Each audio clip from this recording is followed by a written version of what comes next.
My name is Maria Sendra, and it is with great pleasure that I introduce to you your very special keynote speaker, Bob Goodson. Bob is one of the early founders of Yelp and Quid, a data analytics amplified intelligence company funded by some of history's key investors and technologists.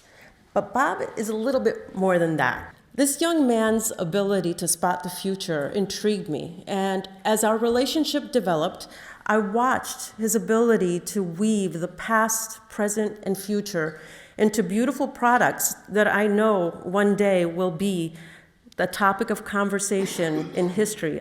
And it is with that pleasure that I introduce Bob Goodson to you as your mentor to speak about you, the future.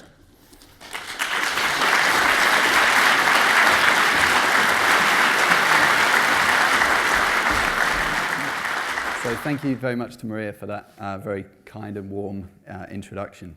So what's remarkable to me is that we have all the people in this room today that we would need to build almost anything. Yet the question occurs to us on an individual level over and over again, what should we build? What should we be building? And that question's never been harder to answer or never been so persistent because technology is driving so much change. There's so much noise that comes with that change. In the past year alone, there have been 30 million articles written about technology. That's an 800-year reading list. And every couple of weeks, we see a new acquisition that has us going, what? WhatsApp is worth $20 billion? So what I wanted to share today was one idea to help you cut through the noise. It was in this room and in this lecture series in 2003, sat in the audience just about there, that I had an epiphany that would change the direction of my life. And at the time, that week, I had spent studying the print press and how this technology that changed the creation of a book from a few days of work to a few hours of work had just changed everything. And as I sat in the audience and listened to Max Levchin and other speakers on stage, what struck me is that something very special is happening in our lifetimes, and that I wanted to be a part of it. So within 3 months, I had left my home, left my course, used all the money I had on flights and a laptop, and moved to Silicon Valley. Since then, the products I've designed are now used every month by 150 million people. And I've been into the biggest technology companies in the world, into their headquarters, from New York to Seoul, and not just to meet, but to advise them on what they should be building in the future. Now, the original insight has developed over those years, and now it can be expressed in one sentence, which I wanted to share with you today. We are a quarter of the way into a 100-year revolution in what it is to be human. So the rest of this talk, I'm going to explain what I mean by that. And my goal is to help you really make that idea your own and to use it as something that you can use moving forward to help make decisions about what to build. So the first thing that occurs when we say that is, what areas of technology are we developing, and which ones are important in changing what it is to be human, and which ones are not? Now, this is by no means an exhaustive list, but I'm using it as an illustration for the area that I think is making the biggest difference in what it is to be human. So first of all, health and medical. Fundamentally, innovation in this area is allowing us to live longer. With renewable energy, solving problems there will allow us to live longer on this planet. With space exploration, we'll be able to live on other planets if we mess this one up. And with manufacturing, it's allowing us to build better and more efficient things for the future. But the area that I wanted to draw our attention to today is around intelligence. is around anything that affects how we think. And why is it that I'm proposing it's changes in technology that affect the way we think that are so fundamental and important? It's quite simply that it's how we think that makes us human.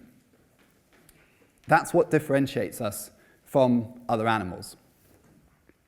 I want to take a moment to just address how comprehensive and important I think that computing over the coming decades is going to become to the way we think.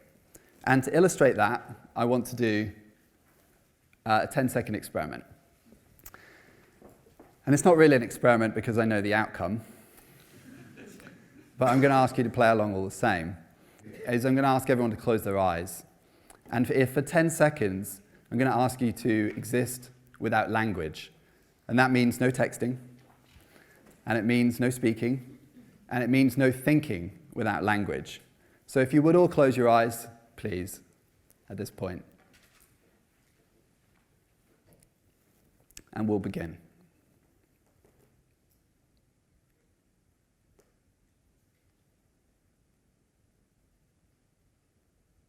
And open. Now, if you're anything like me, that went something like this. Why are we being asked to close our eyes? Oh, wait. Oh, wait, that's their words. Okay. 1, 2. Oh, wait, they're words. I wonder what's for lunch. Oh, wait, they're words. Now, my point here is this. Language is a technology. And it's become so integrated into the way we think that it's hard to imagine existing without it. And I believe that in the coming decades and in our lifetime, the effects and the applications of computing are going to modify the way we think and the way we look out at the world and the way we communicate in such a fundamental way that it will in fact be equivalent to the experience of language at this stage.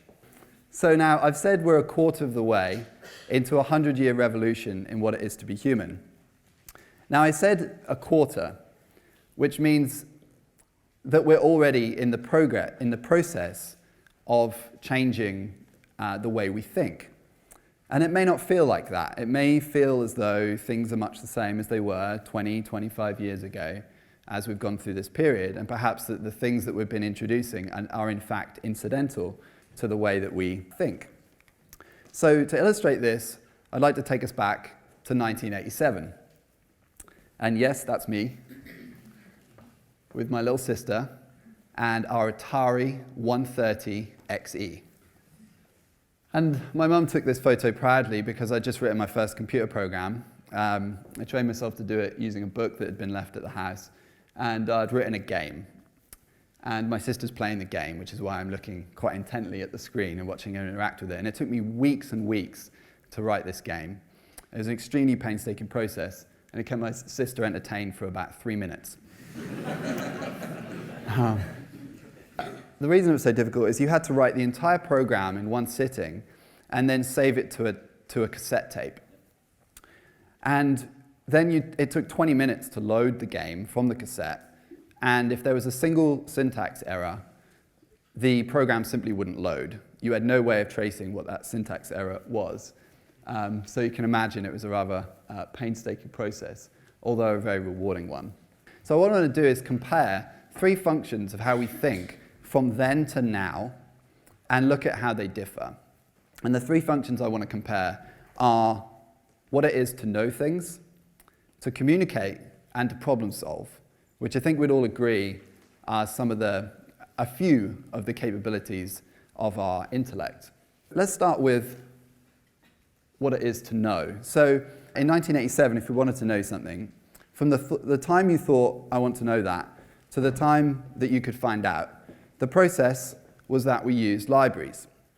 And we would have the idea, we want to know something, we'd make the trip to the public library, and if they had the book, and if you could find the book, and if you could find the page in the book, then you could find out what it is you wanted to know.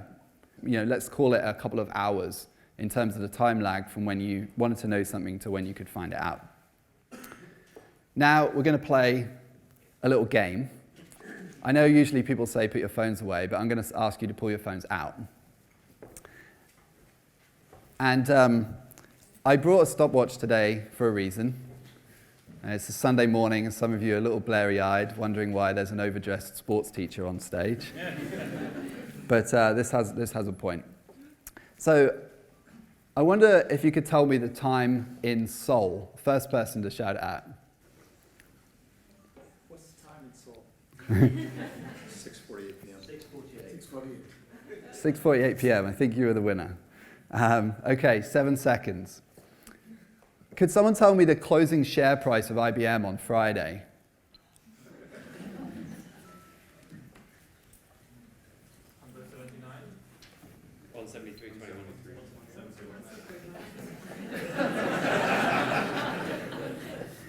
Again, 7 seconds.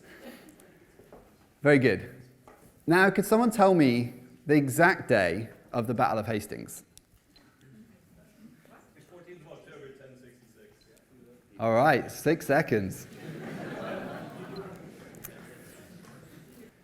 With a 6-second recall, you can know anything that's known. Now, I'm using propositional knowledge here, as distinct from acquisitional and know-how, the other two major groups of knowledge. They're a topic for another occasion, which I think are also ultimately going to be very disrupted. But this is obviously a very fundamental shift in your mental ability from the 80s to today. So let's talk about communication. If I wanted to communicate with someone in 1987, I had the option to meet with them in person.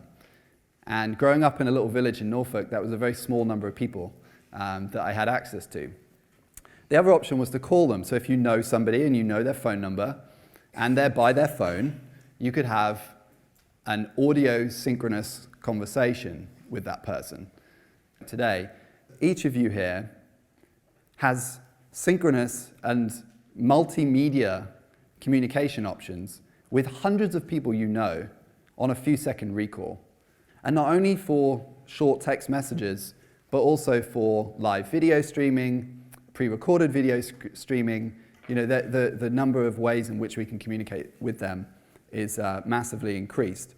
And I think this has an impact not only on the individual mind in terms of the people that you can essentially carry with you in your experience throughout the day, regardless of where they are in the world, but I also think it has an impact on what it is to be human in the sense that we are connecting our minds.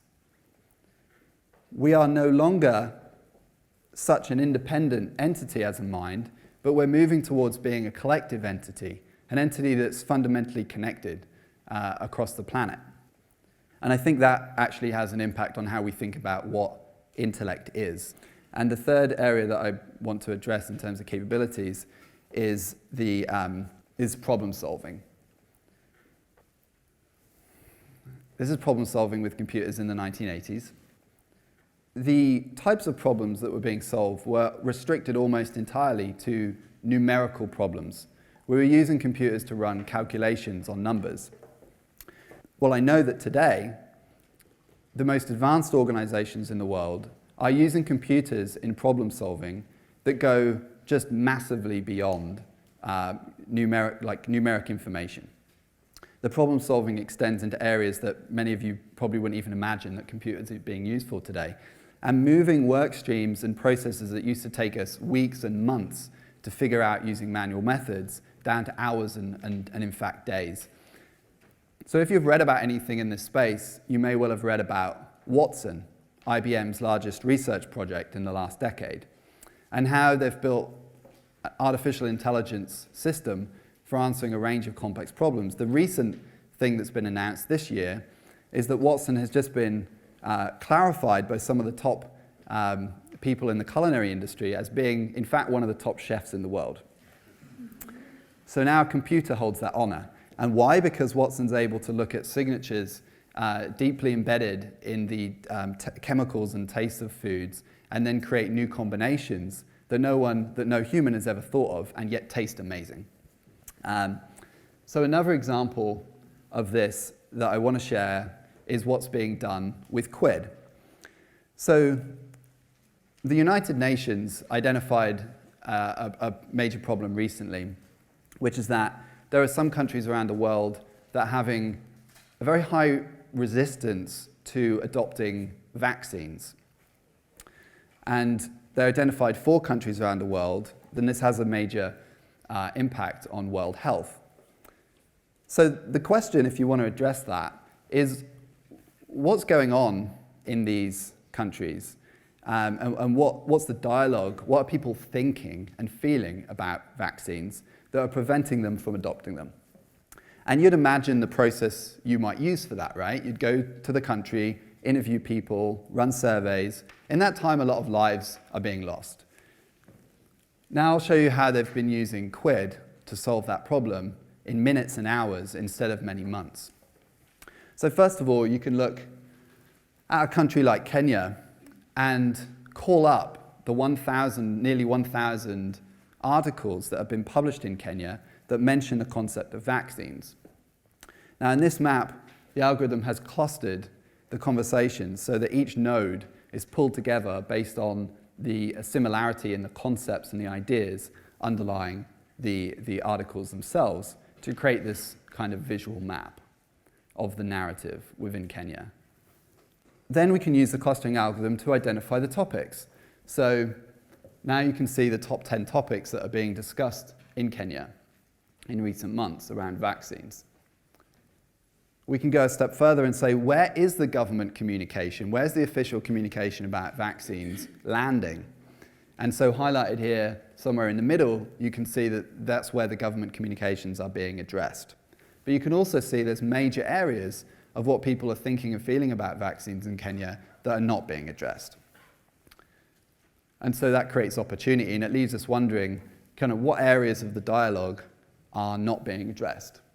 We can overlay sentiment so that we can capture the most negative and sort of painful areas of concern, and we can see this conversation around Ebola vaccine development or lack thereof that is causing the pain. So it's with these methods that we can take research projects that we would expect to rely on exclusively human cognition, speaking to each other and so on, and in minutes and hours find solutions using empowered by and augmented by computers. So we've looked at what it is to know, what it is to communicate, and what it is to solve problems, and we've compared it from 25 years ago to today. And in each of these 3 cases, the trend that you can see is that we're moving in terms of the timeline involved in doing these things from hours and days down to minutes and seconds. And you can see the transition in how computing is fundamentally augmenting and affecting how we think. And this is a product that's been developed by a small company in the US called MC10, which is about to be launched. I've applied to be one of their beta users of this. And this product's been optimized to place on the skin, and it's designed for athletes and to monitor health and performance signal for athletes. So I think you can see where this is heading, that computing is moving to a more fluid and integrated state, and I think fundamentally changing what it is to be human. Now, I said we're a quarter of the way in to a 100-year revolution in what it is to be human. And when we think about this, a lot of fear can come up. So, there's a lot of concern, a lot of fear, and that is natural when it comes to change. And if you've read anything about artificial intelligence in the past 6 months, it was probably this. Quote from Elon Musk saying that we're summoning the demon with AI. So I thought it was appropriate today, given that there's been so much coverage of this, as part of this talk, just to briefly address what's going on there. And it's really the scenario that Elon Musk and Bill Gates and Stephen Hawking are concerned with is this one. For those of you that watch Blade Runner, hopefully everyone. So what they're concerned about, is, to be clear, is a fully autonomous, self-reproducing, conscious, intelligent being that can ultimately have incentives to replace humans. And that's a very specific thing that they're concerned with. And their concern, and it actually comes from the research of another speaker at this conference, Professor Nick Bostrom, whose brilliant work over the past few years at Oxford highlights some of the existential threats to humanity. What are some of the factors that could wipe us out completely? And one of the ones they highlight is the creation of a Roy Batty, because you never know when a breakthrough is going to happen in science and tech. You just know that it will happen. And so, since we know this is going to happen, their point is that we should now invest to make sure we can develop in this space safely, and I think that makes sense. I think, in summary, hopefully one of the things, if there's one thing that you take away from this little talk, it's that there's still so much to do. It's really easy, if you work in innovation and technology, to look around at all the things that exist, and to look at Facebook and Google and Apple, and to wonder whether the innovation has already happened. Maybe we've missed the boat. I think it's pretty clear that we are only a quarter of the way into this revolution, which means we have most of the innovation to come. I'm very confident that there are several Google and Apple-sized businesses that will be built over the coming decades that have not yet been started. And we have in the room some of the people that will work on those companies and maybe even start them. And I think that's pretty exciting. So when it comes to thinking about where you work, what you invest in, I think for the entrepreneurs and business people in the room, know that there's plenty more companies of this massive scale to still build. For engineers and scientists, there's so many things that we need to create and invent that we have not yet even dreamed of. And for the media, I think this is a topic that deserves continuing awareness among the public. It's an important thing that's happening that we almost seem to be taking for granted. And for the investors in the room, let's try to continue to invest in the very fundamentals that don't just move us around as people, but that move us forward as people. Now, there's a philosopher called FM 2030 who said that he had a deep feeling throughout his life that he was a 21st century being that was launched in the 20th century. And so in closing, I'll invite each of us to look inside and ask ourselves whether we can find and perhaps cultivate a very deep nostalgia for the future. Thank you.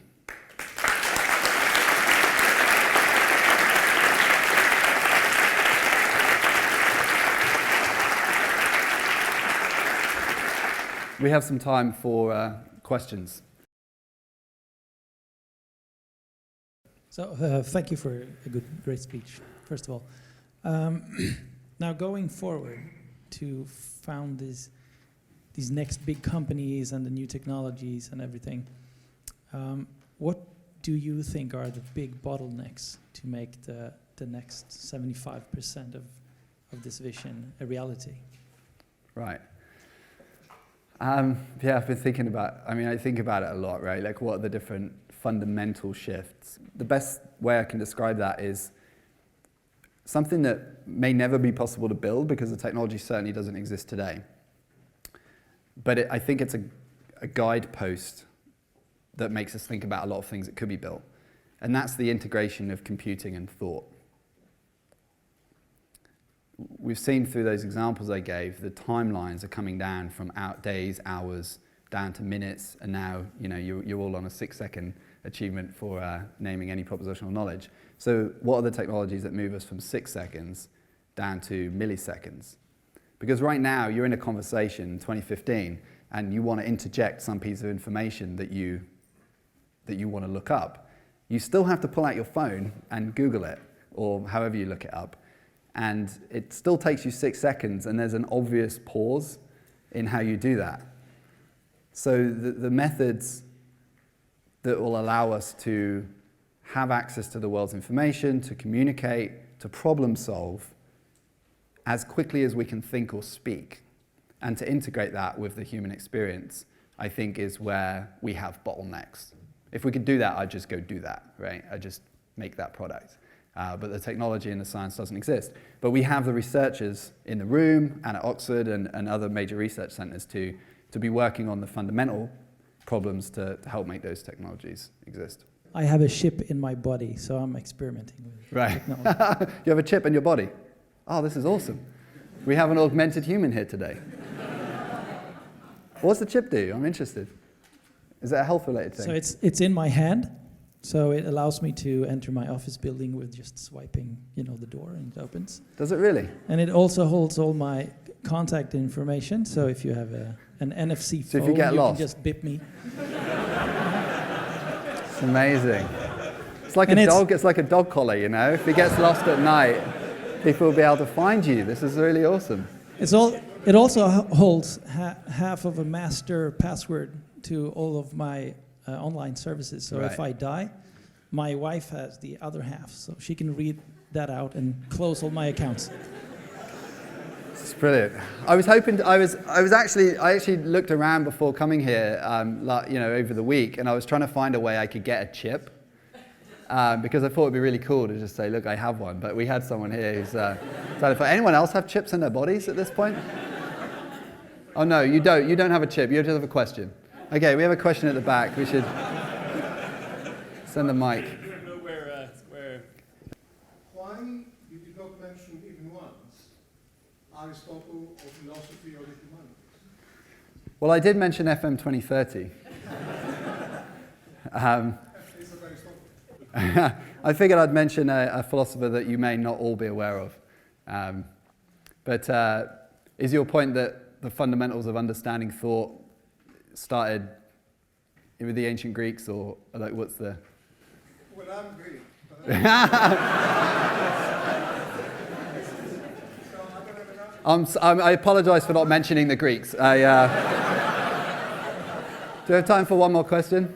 Bob, just would like to hear some of your views about how augmented reality will actually,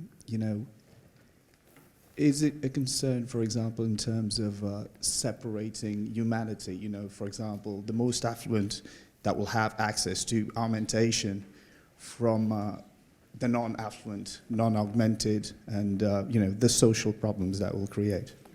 I think it's a really, really valid and important point, and a good one to end on. As I wrote that sentence to describe to you today,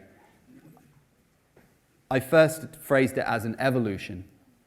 And the reason I changed it from evolution to revolution is because of the resistance. The R is for resistance. And I think that there will be resistance, and it will come from a very fundamental divide, a natural pull that we'll end up seeing as computing can augment and empower people so greatly that could create, and it will be something for us to all be aware of and trying to curtail. It could create a very big divide between the capabilities of people. So I think that's all we have time for. Thank you so much for your attention and questions. Really appreciate it. Thank you, guys.